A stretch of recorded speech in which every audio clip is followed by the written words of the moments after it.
Saludos, amigos y amigas de La Respuesta. Es seguro que ustedes, al verme aparecer en pantalla, lo primero que buscaron, quizás de forma instintiva, fue el color de la corbata. Tal como lo hiciera la semana pasada, estoy de luto, estoy de duelo. Se le ha dado muerte alevosa, terrible, a las instituciones nacionales. Al momento en que este programa se produce,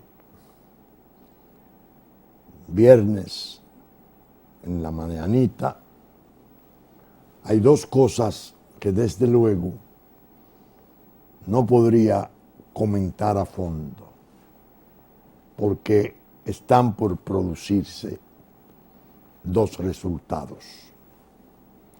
Uno de ellos, que es sobre seguro, el funeral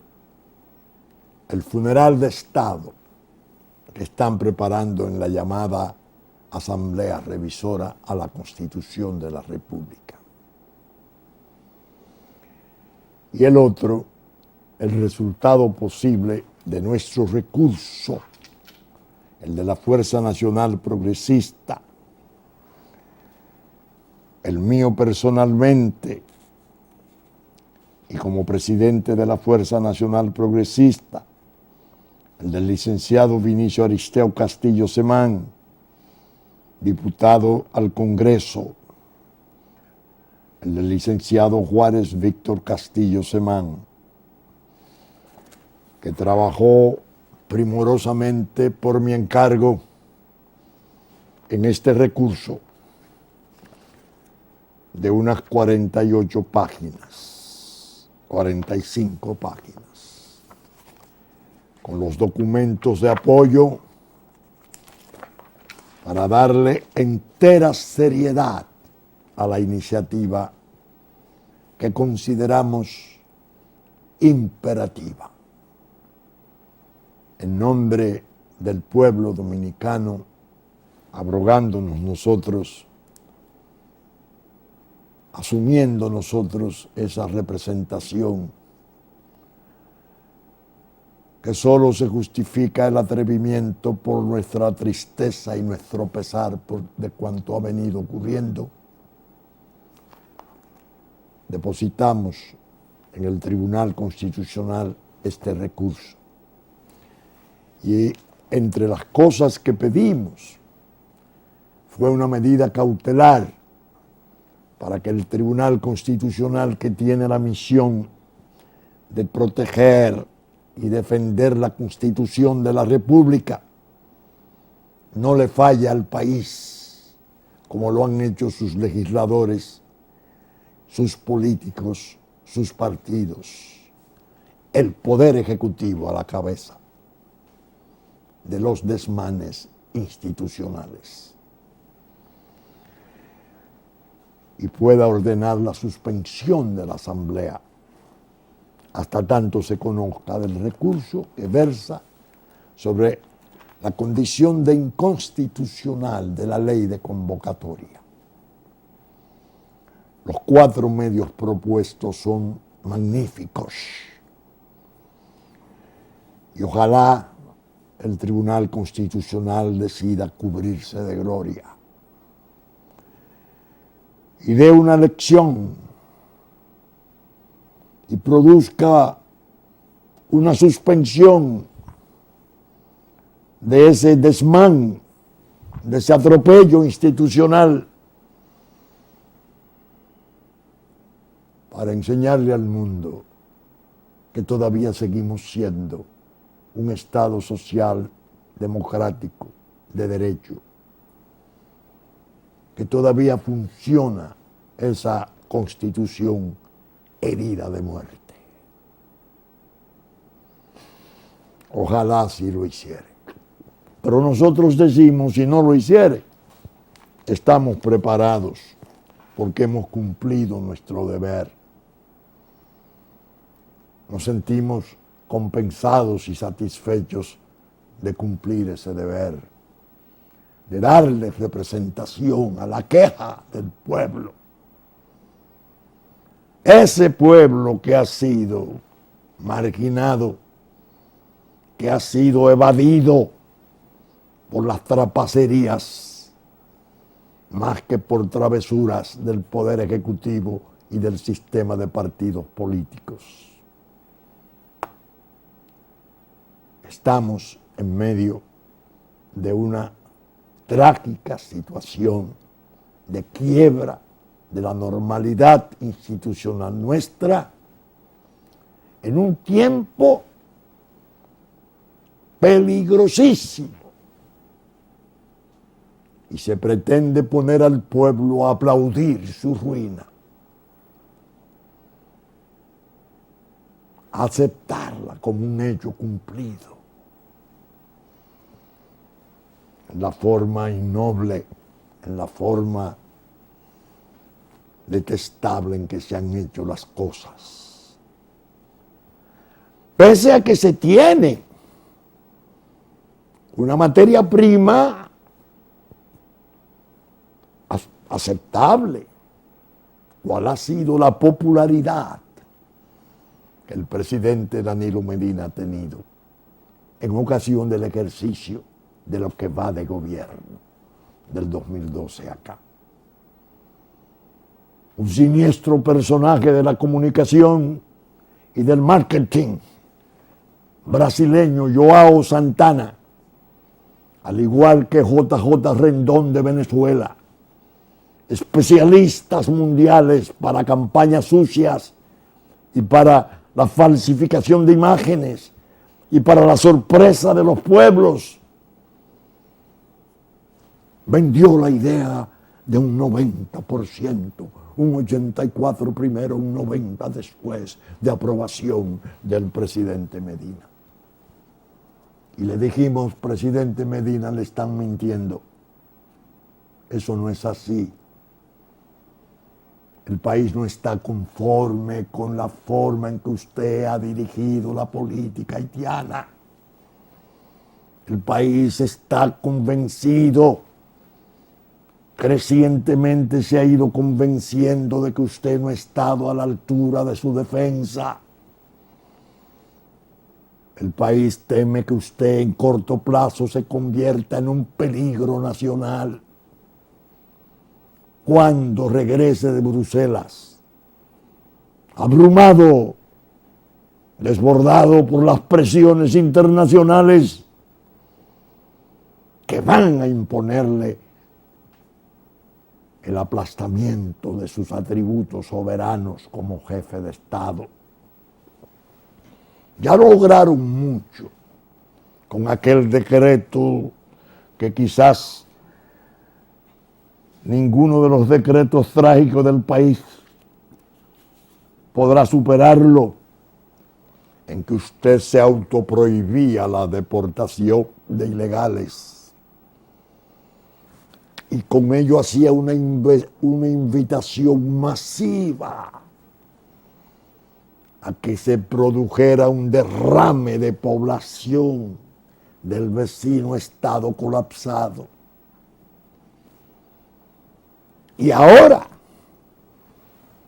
presidente Medina, dice el pueblo, se le está juntando la cabeza con la cola. Hay que deportar al ilegal. Usted lo prometió. Usted lo prometió en la asamblea. Usted lo ha reiterado. Yo lo estuve considerando como una posibilidad hasta que vi, hasta que presencié con tristeza, con verdadero pesar, cómo la astucia del poder dejó de ser una cualidad más o menos aceptable, considerando la prudencia, y pasó a ser una especie de vicio de la conducta humana, por lo taimado que ha resultado todo, por lo sorpresivo que ha resultado todo, por lo desagradable que ha resultado todo. Hay muchos que dicen, el PRD desapareció porque han firmado un pacto ignominioso. No es verdad. Quien está en trance de desaparecer es el partido de Juan Bosch. Los hombres de hoy en el poder se han encargado de volver a sus raíces y han hecho una exhibición penosa, obscena, de habilidades y de cosas aureoleadas por el escándalo, por la sospecha cierta de que todo esto está metido en camisas de fuerza, de escandaloso soborno, soborno en dinero, soborno en posiciones, violentando y poniendo las conciencias de hombres públicos que parecieron en un momento ser verdaderas promesas del país, rebajándolos, triturándolos en la consideración pública. ¿Todo por qué? Porque se quería permanecer en el poder. Pero es la obra de la ambición de Danilo Medina, nada más. No. Yo he visto en televisión los spots,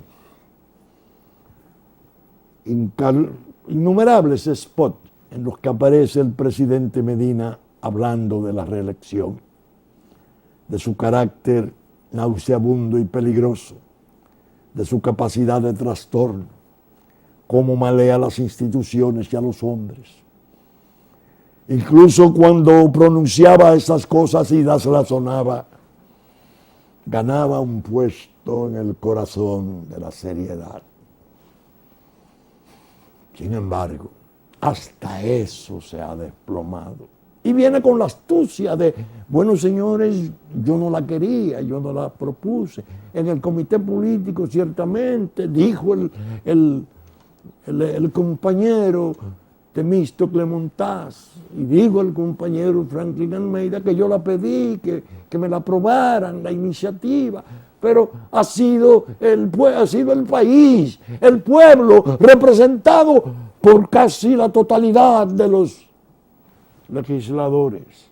Y miren ahora, están ensayando, como si se tratara del montaje de una tragedia griega, en la asamblea fueron ya los legisladores a saber dónde se van a sentar, porque todos se están dando como una especie de ánimo colectivo. Señor, esto es una vergüenza, ¿eh? No tenemos ninguna excusa.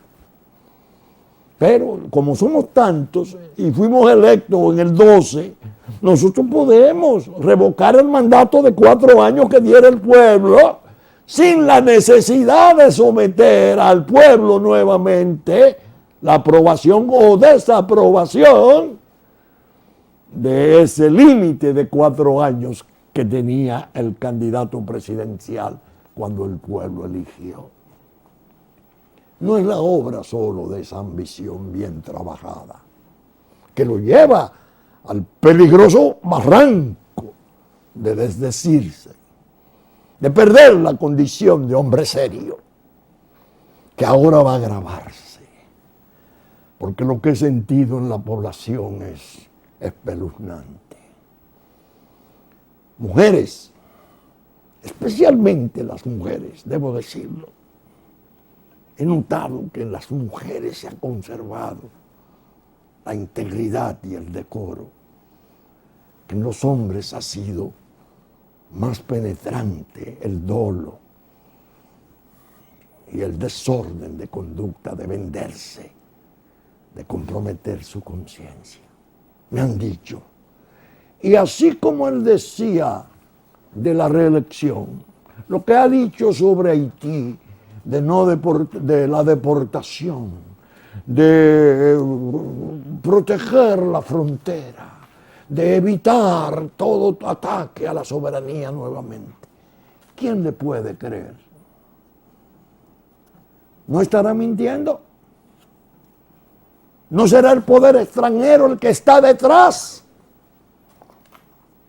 El que ha dirigido todo, el que le ha dicho y le ha puesto como precio para permanecer, termine de entregar la república, conviértase en el peligro nacional, en el escarnio, en la burla de la historia nuestra. Dios, qué triste me siento. No crean ustedes que para mí resulta grato hablar de estas cosas en estos términos. Lo tengo que hacer. Combatir cosas que he defendido, dolorosa situación la que se presenta, pero está la patria de por medio, está la permanencia, la supervivencia del país. Y alguien tiene que decirlo en un momento en que el sistema de partidos políticos se arruina y se derrumba, y que todos estos hombrezuelos, que no son otra cosa, ceden a las ventajas, a las conveniencias. Incurren en el pecado capital de barrer nuestra identidad constitucional, que era un lujo hacia el mundo como Estado. ¿Cuál era la identidad constitucional nuestra, reconocida y plasmada en la Constitución del 2010? El carácter participativo de nuestra democracia. No es la democracia meramente representativa, que sabemos por las grandes crisis morales que ha tenido que pasar, por los procesos electorales, por los desórdenes, por las deslealtades de la gente que ha merecido votos para Congreso, por los escándalos inmensos de los parlamentos. No. Esa representativa fue superada hacia la democracia participativa. El pueblo. Que hable el pueblo. Que apruebe el pueblo. Que diga el pueblo si está o no de acuerdo con lo que han hecho sus legisladores. Le temen al pueblo. Pero la realidad es que le teme el poder, porque el poder sabe que tiene cuentas pendientes con la nación. Las más peligrosas cuentas pendientes que pueden haber. El abandono de su soberanía, la vulneración de la fortaleza blindada de su ordenamiento jurídico. Ya vimos un fallo sedicioso y malhechor de la Corte Interamericana de Derechos Humanos, mandándonos a modificar esa Constitución y salir de la exigencia esa que tiene la nacionalidad nuestra y el jus soli. Sencillamente pretenden destruirnos porque van hacia el Estado binacional, van hacia la formación de un esperpento que no será otra cosa que un puerto libre. Porque el caos de Haití, el colapso inmenso de Haití, el hundimiento enorme de la droga, el control de las mafias de Haití, lo que va a venir y ya está llegando y ya se está imponiendo es enfermar al Estado Nacional, es destruirlo. Terminaremos destruidos, subsumidos, desaparecidos. No seremos la República Dominicana de Duarte, Sánchez, Mella, Luperón y tanta gente valiosa que supo inmolarse, que se comprometió en grandes sacrificios que derramó su sangre peleando por las libertades y el honor de la nación. Desgraciadamente hemos llegado a un derrumbe, a un verdadero derrumbe de los principios. Y han fracasado aquellos que han recibido mandato ilusionado del pueblo. Algunos me prevén, me quieren ver, me quieren situar en la soledad. Y me han dicho con franqueza, doctor, pero usted no se da cuenta qué es lo que está pasando. El país entero está con esto. Ustedes están en soledad. A mucha honra.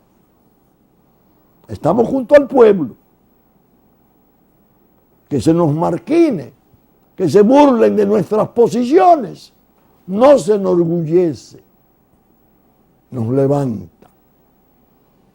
Porque estamos conscientes que en un plazo inmediato, no lejano, el pueblo nuestro, ese pequeño David del Caribe, va a reaccionar.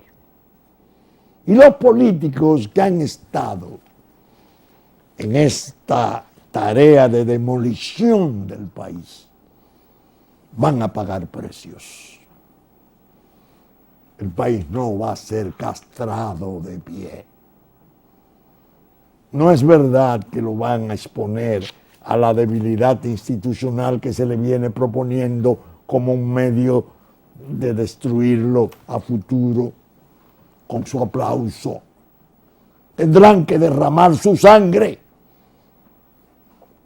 Tendrán que producir muchas violencias. Pero el pueblo nuestro es indómito. Yo he pensado en estos días tanto en nuestros grandes muertos, en el liderazgo real que tuvimos desde la fundación de la República. He estado, ayer jueves Corpus, estuve revisando páginas de nuestra historia. Y la verdad es que el liderato nacional está desolado, barrido, enanizado. ¡Cuánta desvergüenza! ¿Son todos ellos los únicos recursos del Estado, del pueblo? No. Yo me quejaba amargamente la semana pasada de que dos de ellos que estaban propuestos, cultivados por el pueblo, en la esperanza de que fueran los guías de futuro, habían fracasado. Ya veo que el fracaso es enorme, es casi una epidemia. Pensaba en don Juan, en su ámbito de sueños. Pensaba en Balaguer, con el cual trabajé en programas sociales, agrarios importantísimos. Supe de su terquedad en todo lo que fuera ataque a la soberanía. Supe de su austeridad. Supe de su laboriosidad. Supe de su horror al endeudamiento externo, porque entendía que esas eran las cadenas. Y traje esta foto. Ya que estamos hablando de funerales, vamos a hablar de funerales. La población siguió a ese hombre. Él ahí, entregado ya a la muerte. Yo estoy al lado, en la capilla ardiente, en su vivienda. Con cuánta satisfacción siento al citarle y recordarle. Esa actitud de él del 93, anciano, ciego, pero viril, terco. No, aquí no vienen campamentos de ilegales. Háganlo de aquel lado. Naciones Unidas hablando de refugiados. Allá no hay una catástrofe que explique. Ustedes lo que pretenden es un asilo territorial malicioso. Y no me ofrezcan homenajes internacionales que no los necesito.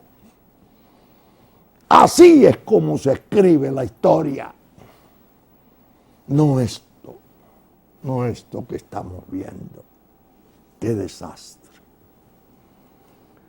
Pero yo, en medio de las reflexiones, como siempre quise tomar una experiencia de carácter mundial que a mí me impresionó sobremanera desde niño. Y la respuesta tiene misión de enseñanza. Yo le llamo la pequeña escuela, modesta escuela.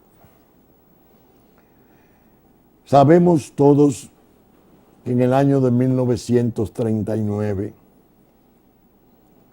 se produjo el estallido de la Segunda Guerra Mundial, que costó 60 millones de vidas. Fue una espantosa prueba apocalíptica, si se quiere, y el mundo estuvo colocado muy cerca, muy al borde de su ruina total y final. En Inglaterra hubo dos hombres. Uno que creyó en Hitler, el monstruo de la historia, y este lo engañó con una astucia enorme que tenía, una mirada azul impenetrable, que todavía es objeto de estudios de científicos. Chamberlain, el apaciguamiento.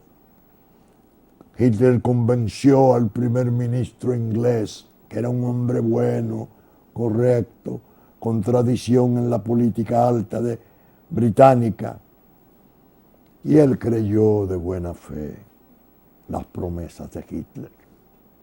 Hubo otro hombre indómito, inconforme, protestante terrible contra todo lo que se veía venir. Advertía de la desgracia de la Segunda Guerra por venir. Era objeto de mofa y de desprecio. Winston Churchill. Vino la tragedia, Chamberlain lo barrió la historia y Churchill fue llamado al servicio de su pueblo y de la civilización occidental a punto de ser destruida. Lo que Churchill decía de Chamberlain era horrible. Decía, por ejemplo, un hombre sumamente estrecho de miras, ignorante y carente de generosidad. Él estaba inconforme con el apaciguamiento de Chamberlain. Llega Churchill al poder y muere Chamberlain. Entonces tenía Churchill que producir la oración fúnebre de Chamberlain. Y en medio de la guerra y en medio del desastre, toda la atención estaba fijada en el primer ministro Churchill. ¿Qué va a decir ahora? Si lo insultó en vida, si lo despreció en vida. Ahora cuando muere le toca decir en el Parlamento la oración fúnebre. ¿Cómo se va a hacer? Y este genio de la oratoria produjo esto, que yo le voy a pedir a ustedes que lo oigan, porque después explicaré por qué lo he citado. Cito. Decía Churchill: al rendir tributo de respeto y consideración a un hombre eminente que nos ha abandonado, nadie está obligado a modificar las opiniones que se hubiera formado o que hubiera expresado sobre cuestiones que han pasado a formar parte de la historia. pero a la puerta del cementerio quizás todos sometamos nuestra conducta y nuestros juicios a una escrupulosa revisión. A los humanos no les es dado, por fortuna para ellos, pues de lo contrario la vida resultaría insoportable. No les es dado prever ni predecir en gran medida el curso de los acontecimientos. En un momento dado los hombres parecen haber tenido razón, en otra haberse equivocado. La historia, a la luz temblorosa de su farol, camina dando tumbos por la senda del pasado, intentando reconstruir sus escenas, revivir sus ecos y suscitar con pálidos destellos la pasión de otros tiempos. ¿Cuál es el valor de todo esto?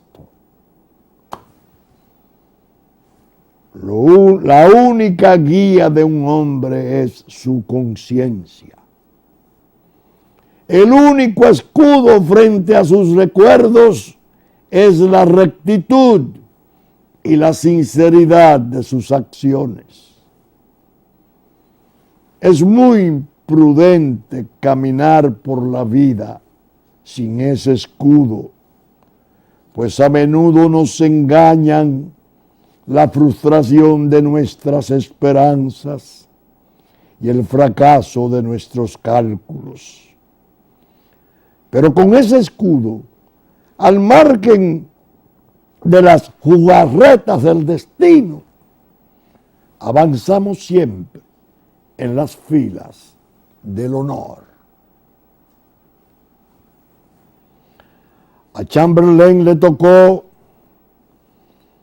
en una de esas crisis supremas del mundo, verse desmentido por los acontecimientos, frustrado en sus esperanzas y engañado y burlado por un hombre malvado, Hitler. Pero ¿cuáles eran esas altas esperanzas suyas que se vieron decepcionadas? ¿Cuáles eran esos deseos suyos que se vieron frustrados? ¿Cuál era esa fe suya que fue violada? Seguramente fueron algunos de los instintos más nobles y benignos del corazón humano. El amor por la paz, el afán de la paz, la lucha por la paz, la búsqueda de la paz, incluso en medio de grandes peligros. Y desde luego, con absoluto desdén de la popularidad y del aplauso. Esa oración fúnebre de Winston Churchill, dicha en el Parlamento inglés, se consagró como una obra maestra de oratoria. Yo traigo esto a colación y alguien podría preguntar, ¿y qué relación puede haber entre aquella situación tan dramática, en medio de aquella tragedia inmensa de la Segunda Guerra, y esto que ocurre en la República Dominicana? Esto naturalmente es un escenario muy modesto, insignificante si se quiere, una pequeña isla que tiene 2 naciones, 2 estados desde hace cerca de 200 años, 2 pueblos diferentes, y las potencias del mundo conjuradas decidieron borrarlos, fundirlos, hacer uno solo, barrer con su historia. El del lado está colapsado, en manos terribles del crimen desde hace décadas. Su empresariado en un 80% corresponde a las mafias del mundo en el apoyo económico. Es una especie de lavandería extensa de las mafias del mundo, de los capitales engendrados en la sangre y en las lágrimas, del quebranto de los tiempos, que es la adicción, la ruina de la humanidad. En medio de esto aparece un hombre que gobierna y tiene sensibilidad. Él cree en los derechos humanos, en los derechos fundamentales. Y la comunidad internacional aprovecha esa sensibilidad y le pone al lado todos los instrumentos de su traición. Y lo convencen de que va por un camino bueno, porque eso es ponerse a la altura de los tiempos, porque todo aquello pasado fue pura obra de necias élites, de gente realmente que se le puede citar casi como algo pintoresco. Y él cree de buena fe, según parece, que eso es así. Y se le ofrecen naturalmente ventajas. Permanecer en el poder, no 4, 8 años más. Él incluso en un discurso que acaba de pronunciar ante los empresarios a quienes declaró padres del progreso. Dios mío, padres de la traición. ¿Quiénes han sido los que han suprimido el trabajo dominicano? ¿Quiénes son los que se han acogido a las ventajas innobles del bajo salario y de la indefensión de esa masa crítica y desesperada que invitamos a venir para sustituir a nuestra gente en la educación, en la salud, en el trabajo? Por Dios. Pero el hombre pronuncia ese discurso y toma el ejemplo de Singapur, un estadito moderno, modelo que se caracteriza por su manera estricta frente a la droga y que ha sido el centro financiero más importante del mundo. Y hace el elogio de su líder nacional y dice que llegó hasta el último día de su vida y se confesó satisfecho porque había servido a su patria. El mismo hombre que había dicho ni una hora más, ni un día más del periodo por el cual se me elige, está como deambulando en la eternidad. Ahí vamos. En el 18-19 aparecen nuevas voces que dicen si se ha portado bien hacia el binacional, 4 años más, no que la Constitución dice, no que la reforzamos, modifiquen eso, que no hay necesidad de consultar nada, finalmente nosotros tenemos la manera de imponernos. Óigame, está creyendo de buena fe, pero está muy expuesto al descrédito, primero de su sinceridad, que ya él se ha encargado de muchas maneras, con su silencio y su astucia. Ya su astucia en la modalidad grave del engaño, de hacer desaparecer del ánimo de su pueblo y de sus amigos reales, que creyeron en un momento dado en la integridad de esa palabra, la seguridad de sus previsiones. No.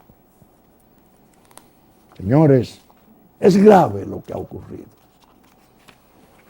Y yo les digo, naturalmente yo estoy más cerca del cementerio que ellos, son jóvenes, porque la gran desgracia del país es que han fracasado sus jóvenes. Pero si alguien recuerda esta oración de Churchill advirtiendo del peligro, podrá ser la asimilación entre aquellos que no previeron, o que si lo previeron, creyeron superable el gran desastre de la desaparición de la nación, del Estado, y de la desgracia, de la desdicha de la nación de quedar en un estado esperpéntico, una locura, un ensayo de geopolítica de la peor clase, donde han confluido un empresariado voraz, obsesionado con un mercado de 20 millones de consumidores, una geopolítica torpe y peligrosa que no ha sido capaz de imponer patrones de desarrollo en aquel colapso, que no ha sido capaz de ponerla en una especie de estatuto de fideicomiso y administrarle los fondos, que lo que ha hecho es tirar la tremenda desgracia de su pobreza para hacer los peores negocios a través de ONG mundiales,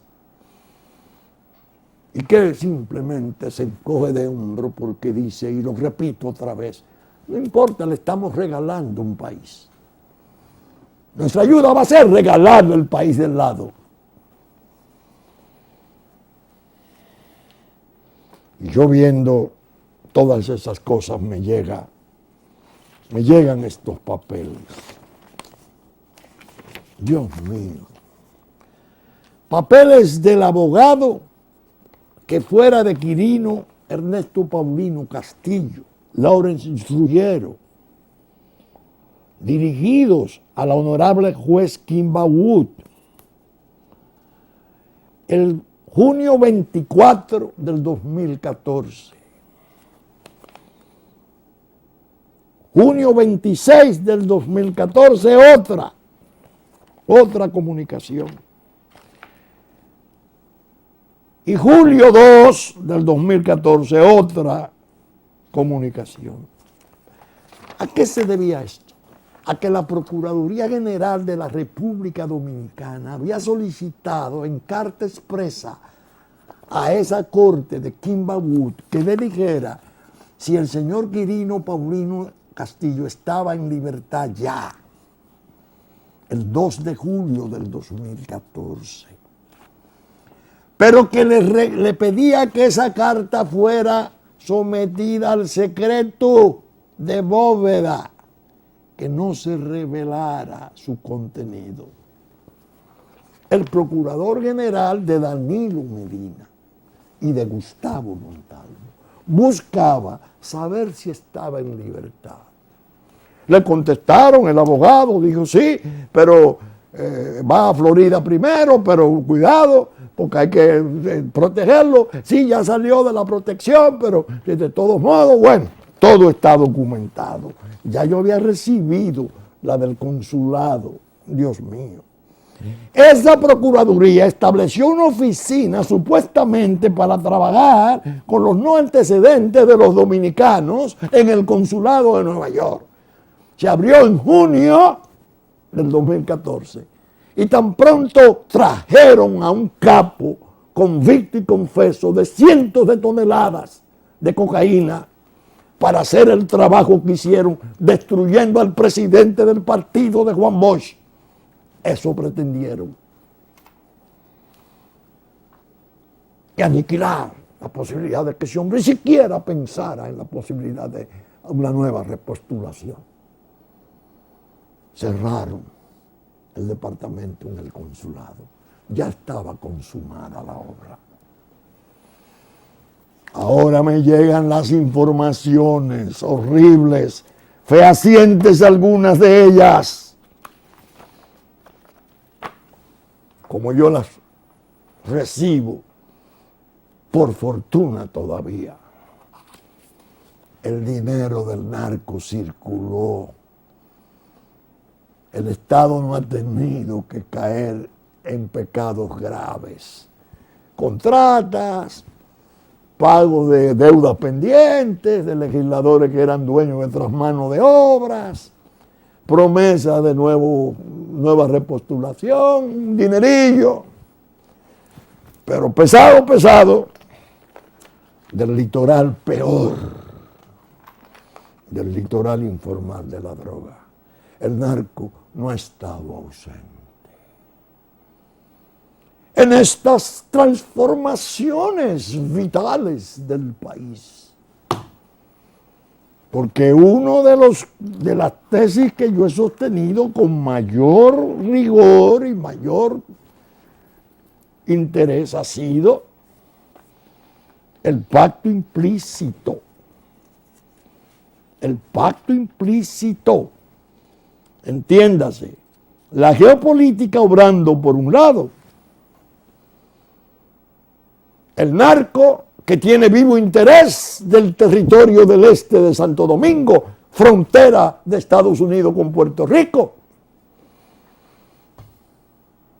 y más todavía, los empresarios haciendo joint venture, acuerdos binacionales con un empresariado profundamente permeado por capitales de mafia. Dios mío, ¿y qué es esto? Se necesitaba una voluntad diferente, una hidalguía distinta. Se necesitaba el coraje de un Juan Bosch, que cuando fuera presidente en una oportunidad le ocuparon la embajada en los disturbios que ya estaban constelando la traición a la democracia dominicana desde el ámbito externo. Movilizó tropas, tanques y aviones y dio un ultimátum para actuar. El coraje de un Balaguer, que ya expliqué lo que hiciera frente a la propuesta de los campamentos. ¿Qué pasa? ¿Por dónde anda el fracaso? Hay una parte que yo tomé el día de Corpus para hacer el estudio profundo de los documentos. Figueroa Agosto, su permanencia en el país desde el 2001 hasta el 2009, 8 años. Su participación en los ambientes sociales nuestros,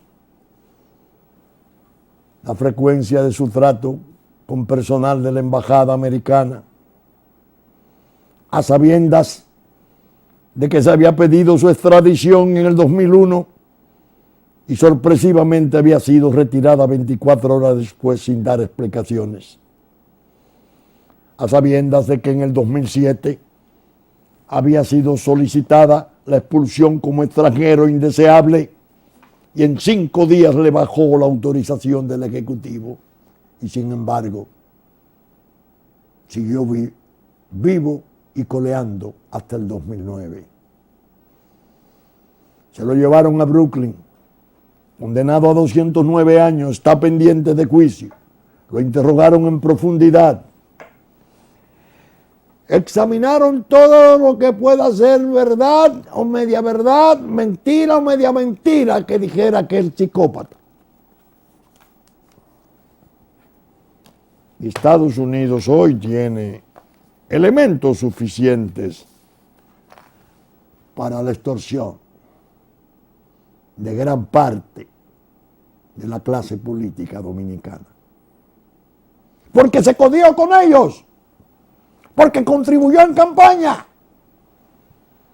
Ese Procurador General de la República sabe que ahí en sus archivos hay las declaraciones de un individuo clave que era testaferro de Figueroa Agosto, que le habló y así se consignó y lo tiene en archivo, que había llevado 5 millones, 3 millones primero, 2 millones después a un candidato.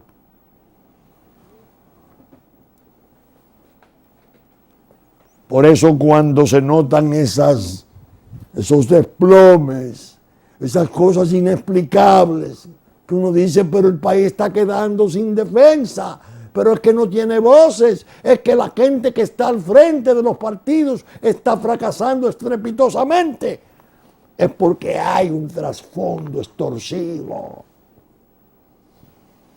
las famosas cartas de presidio debajo de la mesa que tienen para infamar, para dañar la integridad institucional de los pueblos. Desgraciadamente nosotros lo tenemos presente. Sorprendentemente, ¿quién aparece siendo el eje, la carta clave de la solución del pacto intrapartido del partido de Juan Bosch en proceso de liquidación? El senador de San Juan, el hombre perseguido. Se resucitó su expediente, se inició una nueva persecución y fue y le hizo pública y logró un descargo, más bien un reconocimiento de que estaba ejerciéndose una doble persecución. Una sentencia dictada por un juez de la República verdaderamente preparado, verdaderamente íntegro, que fuera fiscal y diera muestra en la fiscalía mientras estuvo de gran integridad y lucidez.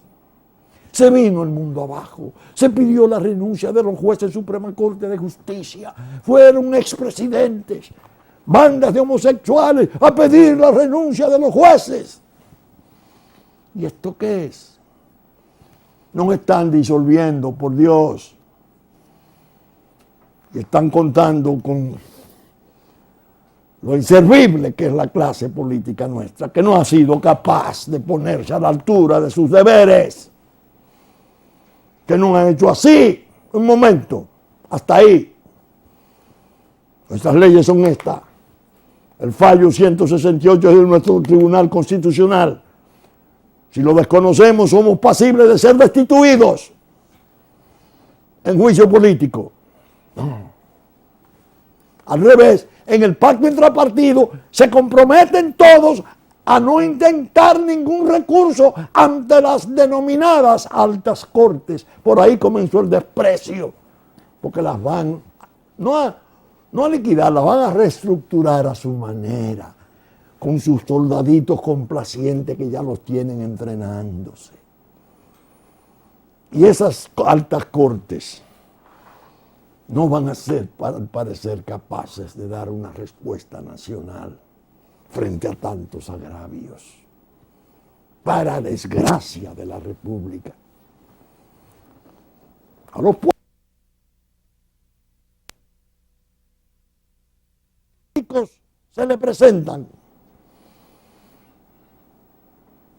Por eso, la Fuerza Nacional Progresista, en su soledad aparente, se siente muy bien acompañada.